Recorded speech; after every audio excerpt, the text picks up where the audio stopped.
मेरी तरफ से आप सभी को मेरा आत्म प्रणाम। नमस्ते से आत्म प्रणाम पे मैंने क्यों शिफ्ट किया, ये कुछ प्राणिक हीलर समझ पाएंगे और कुछ नहीं समझ पाएंगे, but there is a very huge logic behind it, जो कि मैं किसी और वीडियो में लूँगी और डिटेल में इसको एक्सप्लेन करूँगी। फ़िलहाल आज का वीडियो मेरी second step towards my spiritual journey के बारे में है कि इनर इंजीनियरिंग करने के बाद what next came into my life. So the next thing जो मेरी लाइफ में आया इनफैक्ट जो ज्ञान मेरी लाइफ में आया, that started on a Thursday and through my friend Varsha who introduced me. उन्होंने मुझे गीता की क्लासेस बताई जो एवरी थर्सडे हो रही थी जूम पे, और मैंने उस क्लास में एंट्री ली और उस ज्ञान से जो मेरे क्या कहते हैं ना, चक्षु खुले या आंखें खुल गई। तो it was so beautiful and it is so beautiful. अभी भी चल रहा है, गीता क्लासेस अभी भी एवरी थर्सडे में अटेंड करती हूँ। तो पर इसने मेरा ज़िंदगी जीने का नज़रिया ही बदल दिया। मेरे पापा ने गीता पहले ही पढ़ चुके हैं, मम्मी को आती है, बट ऑब्वियसली उन लोगों ने हमें कभी ये नहीं बोला आप गीता पढ़ो, या एक्चुअली मेरे पापा ने बोला भी, पर गीता गीता इज़ अ कहते हैं ना वो बाउंसर। मैंने पढ़ने की कोशिश की, मेरे फादर इन लॉ ने अपनी बर्थडे में सबको गीता रिटर्न गिफ्ट में दी थी, but I tried reading that book. मैंने पढ़ने की कोशिश भी करी, मुझे समझ नहीं आई। कहते ना गीता इज़ अ बाउंसर, बहुत लोगों को नहीं समझ में आती। बहुत लोग बोलते पढ़ते रहो अपने आप समझ में आ जाएगी। नहीं, मुझे तो नहीं आई।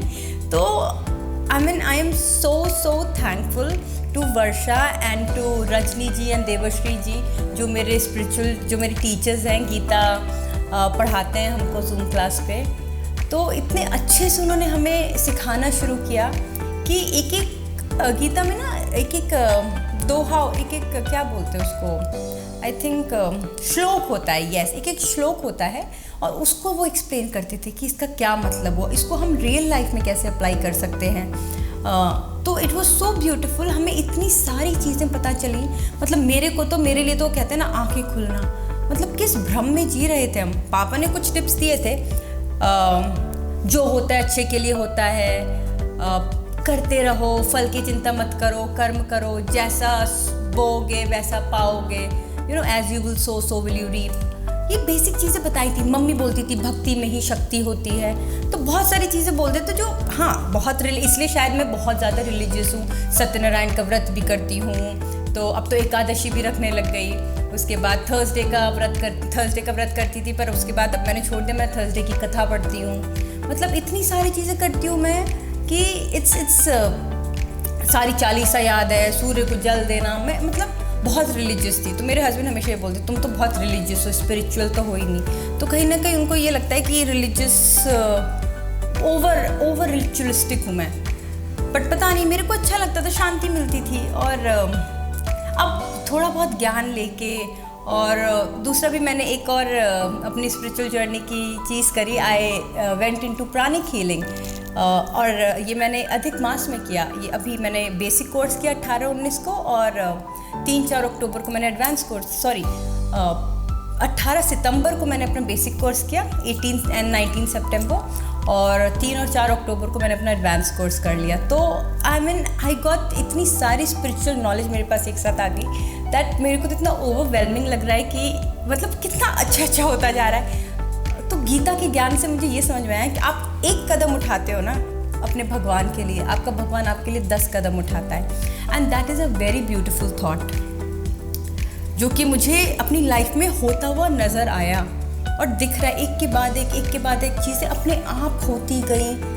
ज़्यादा उसके लिए मेहनत नहीं करनी पड़ी, क्योंकि मैं चाह रही थी बहुत चीज़ें समझना, सोचना, ढूंढ रही थी, जाके इंटरनेट पे देखती थी, डॉक्यूमेंट्रीज देखती थी, बट कहीं ना कहीं कुछ मिस, क्योंकि आपको थोड़े लिंक्स मिलते हैं, थोड़ा इधर से आता है, थोड़ा उधर से आता है, बट एग्जैक्टली क्या है।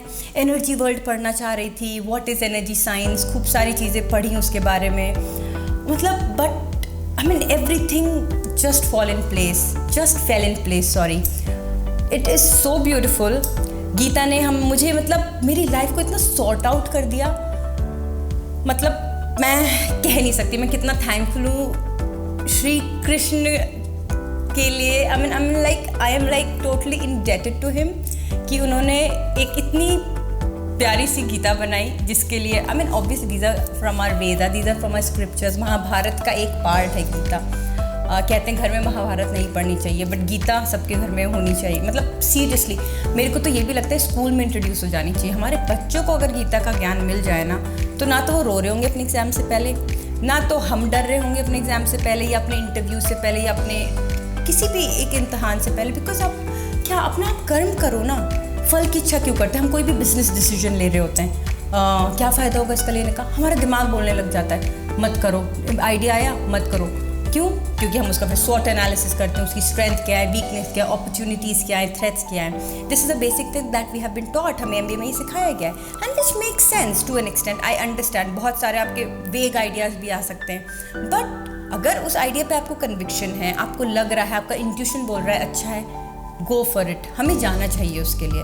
बिकॉज हम क्या करते हैं, हम सोचते हैं इससे कितना फ़ायदा होगा, we start doing our calculations and that is when I think कहीं ना कहीं कुछ हम गड़बड़ कर ही देते हैं कि हम एक अच्छे आइडिया को भी डाल देते हैं डस्टबिन में बिकॉज हम डर जाते हैं। तो the beautiful thought that Gita has कि just do your job, do your duties and rest I will take care.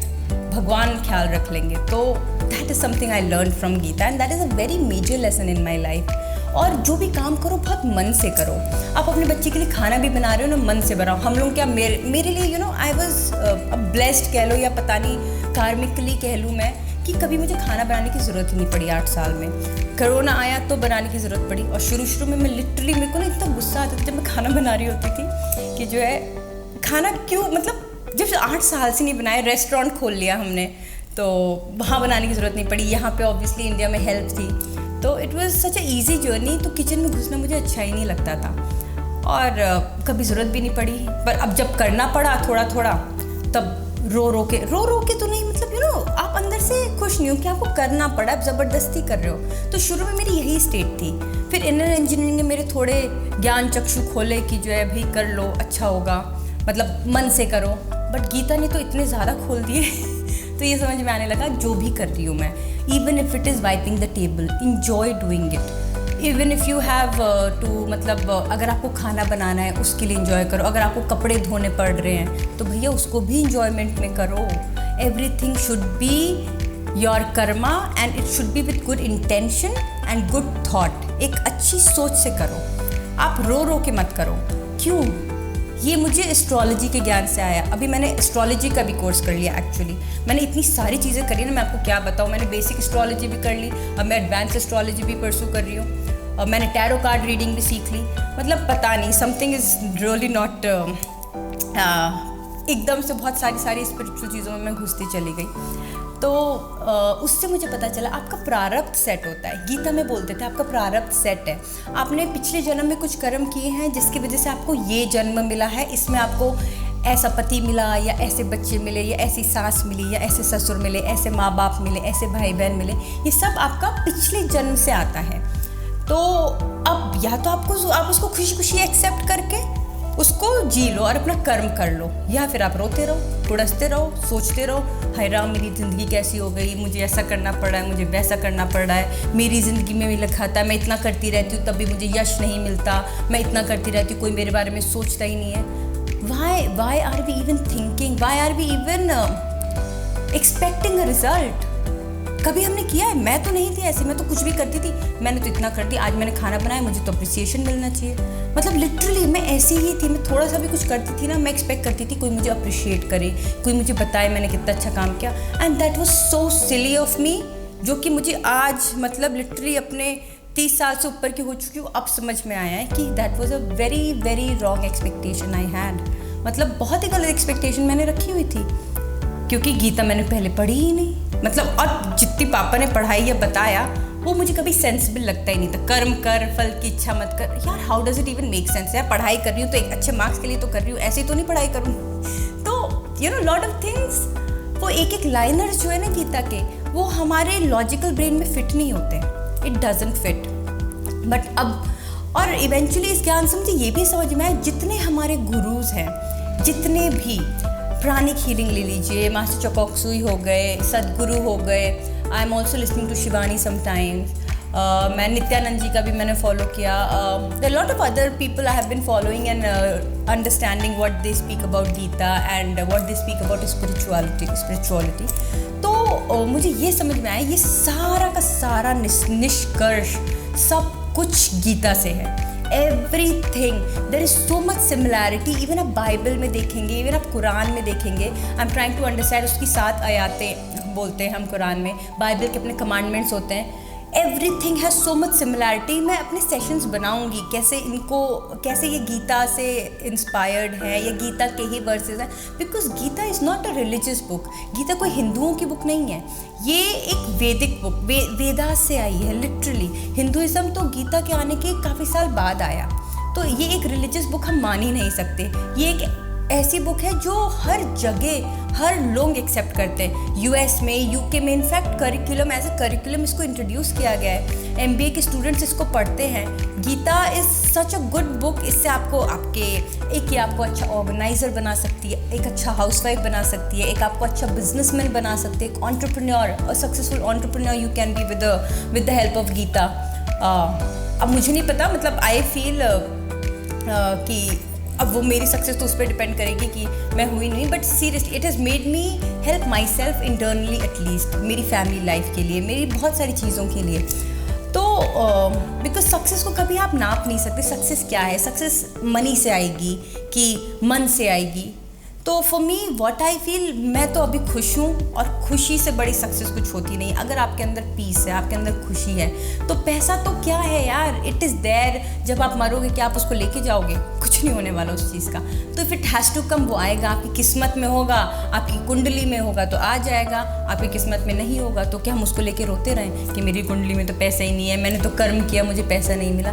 क्यों यार, हमें जो कर्म करना है उसको हम खुशी से करें और आगे बढ़ें। That is what I feel, I mean that is what I have understood, जो मुझे समझ में आया, and it makes a lot of sense to me. The other thing that Gita also tells you about the diet. आप खाना कैसा खाओ, सात्विक भोजन क्या होता है, तामसिक भोजन क्या होता है, राजसिक भोजन क्या होता है। ऐसे ही आपके सात्विक, राजसिक, तामसिक थॉट्स होते हैं। मैं गीता को डिटेल में लूँगी। I will try to take chapter by chapter या फिर वर्स बाय वर्स। मैं कोशिश करूँगी, मैं कमिटमेंट नहीं कर रही अभी, क्योंकि मुझे नहीं पता किस तरह मेरा यूट्यूब चैनल किस डायरेक्शन में जा सकता है, क्योंकि मेरे को लगता है मेरे पास इतनी सारी चीज़ें बताने के लिए लिटरली, और टाइम कम होता है क्योंकि कम टाइम में आपको बोलना है बहुत कुछ। But anyways, so coming back to the point, मैंने ये भी समझा गीता से कि जो है आप एक, for example I am listening to these business talks as well. I read some business books, क्योंकि as a business woman we have to. तो जब मैं 6 सिग्मा के प्रिंसिपल्स, व्हाट इज 6 सिग्मा, उसमें क्या करते हैं, जब आपके सारी चीज़ें कांस्टेंट हैं and then you work on the processes. Gita में भी यही बोलते हैं, व्यक्ति, वस्तु, घटना, परिस्थिति, ये 4 चीज़ें आपकी कांस्टेंट हैं, क्योंकि कांस्टेंट रहेंगी। वो आपकी कुंडली से, आपके प्रारब्ध से सेट है, पिछले जन्म के कर्म से आपकी सेट हैं, वो आप बदल नहीं सकते। तो आप क्या बदलोगे कि आपका आउटपुट अच्छा हो जाए? So 6 Sigma में they say you change the process. So what is it? I mean if you understand, जो मेरा deduction है 6 Sigma और गीता का, it is the process in your mind. It is your thought that you need to change, how you are operating your own life. And the Mahabharata that is going inside your own life, you need to fix it. हमें अपनी अंदर की महाभारत को fix करना है ना। हम क्या करते हैं, दुनिया को फिक्स कर रहे होते हैं। And that is what Gita tells us. That is what Sadguru tells us. That is what Pranic healing tells us. I mean everyone is literally, जो मुझे समझ में है ना, is rotating around. जैसे कहते हैं ना, सूर्य के चारों तरफ हमारे 9 ग्रह घूम रहे हैं, ऐसी मेरी ये ऐसी फीलिंग है। It is totally my deduction and my conclusion. Gita के चारों ओर सारे ये गुरुज घूम रहे हैं, चाहे वो हमारे क्या कहते हैं सदगुरु हों, हमारे जीसस क्राइस्ट हों, हमारे मोहम्मद हों, हमारे देवी देवता हों, सबके जो ज्ञान है, सभी चीज़ें सब गीता के चारों तरफ घूम रही है। गणेश जी आपको क्या बताते हैं, गणेश जी से क्या समझ आता है, मतलब everything is just rotating. All the spiritual leaders, teachers, जितने भी आप देख लीजिए, बाहर के हो गए, इंडियन हो गए, इस्लामिक हो गए, रोमन कैथलिक्स, रोमन पोप्स हो गए, everyone has the teaching. Jews, even if you see Jews, I mean, the whole teaching is so much concentrated around Gita and it is revolving because probably मुझे जो समझ में आ रहा है because उसका origin बहुत पहले हो चुका था और उसके बाद ही सारे religions बने हैं and it is just about that परम ब्रह्म जो एक हैं and that is it। और हम लोग क्या हैं, हम लोग एक literally एक पेड़ है, इन्वर्टेड ट्री ऑफ लाइफ और पीछे ऊपर से हम आ रहे हैं, हम एक छोटा सा उसका फल कह लीजिए या पत्ता कह लीजिए, ऊपर का ट्री है जो उल्टा है, जड़ें तो हमारी ऊपर है और हम नीचे हैं। बहुत लोगों को ये समझ में नहीं आ रहा होगा बट दिस इज़ समथिंग जो प्राणिक हीलिंग में भी बताते हैं, बट प्राणिक हीलिंग में तो मुझे बाद में पता चला, मुझे गीता से पहले ही पता चल गया था कि this is how our origin is. Obviously मेरी बैंगलोर वाली जूम क्लासेस अभी भी चल रही हैं and we are still on second chapter, but मैं सब्र तो हुआ नहीं क्योंकि मुझे गीता में इतना मेरे को लगा कुछ तो और है, तो आई स्टार्टेड रीडिंग लिटिल जो गीता की जिस्ट क्या है। मैं बहुत सारी टेड टॉक्स देखी, मैंने प्राणिक हीलर्स क्या बोलते हैं गीता के बारे में ये देखा, तो उससे मेरे को थोड़ा बहुत समझ में आया कि जो है एग्जैक्टली पूरा तो मैं नहीं देख पाई हूँ अभी भी किसी भी प्राणिक हीलर का कि what exactly Gita is all about, but मैं जितना अपनी नॉलेज से समझ पा रही हूँ कि कुछ ना कुछ सब कुछ एनर्जी साइंस के अराउंड भी रिवॉल्व कर रहा है ये, जो कि इवेंचुअली जैसे जैसे मैं और इस डीप में घुसूँगी और मैं आपको इसमें बताऊँगी। दूसरी चीज़ मैं आपको क्या बताना चाहती, गीता में ये भी बताया है कि जो है आप अपने मन का काम करिए, करियर आप कैसे चूज़ करते हैं। In fact one of my brother Puneet Mohan, I saw his video on YouTube, शायद भैया को पता भी नहीं होगा मैं उनके बारे में बात कर रही हूँ। उन्होंने लिटरली अपनी सेंट्रल गवर्नमेंट की जॉब छोड़ के, स्टेट गवर्नमेंट की जॉब छोड़ के, he has just chosen a career जिसमें वो सिर्फ काउंसिल करते हैं बच्चों को और उनके पेरेंट्स को कि बच्चे को वो करने दो जो आपको पसंद है, जो उसको पसंद है। क्योंकि इतने बड़े बड़े हॉस्पिटल ओनर्स के बच्चे आते हैं उनके पास, बोलते हैं इनको आप गाइड कर दीजिए कि डॉक्टरी कर ले, देन ही सेज आप क्या करोगे उसके, मतलब यू नो, क्योंकि हम बच्चों को इतना दबा देते हैं, हमारे टिपिकल एजुकेशन सिस्टम है चुप हो जाओ, बोलो मत, सुनो टीचर क्या कह रही है, क्वेश्चन करने का तो राइट ही नहीं रह जाता है बच्चों के पास। तो you know he is just doing a very good cause. मेरे को बहुत अच्छा लगा उनको वीडियो देख के, मेरे पास नंबर नहीं था, तो पुनीत भैया अगर आप देख रहे हैं तो थैंक यू सो मच, आपने इतना अच्छा कॉज उठाया है कि आप पेरेंट्स को और उनके बच्चों को बता सकें कि अपने मन का करियर चुनो, अपने मन की पढ़ाई करो। क्योंकि बच्चे को दबाना जस्ट बिकॉज हम सोचते हैं कि उसको डॉक्टर ही बनना है, या मैं सोच लूँ आज मेरा रेस्टोरेंट है, या आज मेरा ई कॉमर्स बिजनेस है, या आज मेरे पास फैशन बिजनेस है, तो मेरा बच्चा उसी में घुसे, which is absolutely not right. उसको जो करने का मन, उसे गेमर बनना है। मेरा बेटा कहता है मुझे गेमर बनना है, ठीक है भाई गेमर बनो, it's your wish, free will बोलते हैं इसको गीता में, everybody has a free will. आप सारे ऑप्शंस दो उसको चूज़ करने दो, उसको बनना क्या है। तो सीरियसली स्कूल्स ऐसे ही होने चाहिए जहाँ पे बच्चों को छोड़ दिया जाए और उनको एक्सप्लोर करने दिया जाए उन्हें बनना क्या है इवेंचुअली।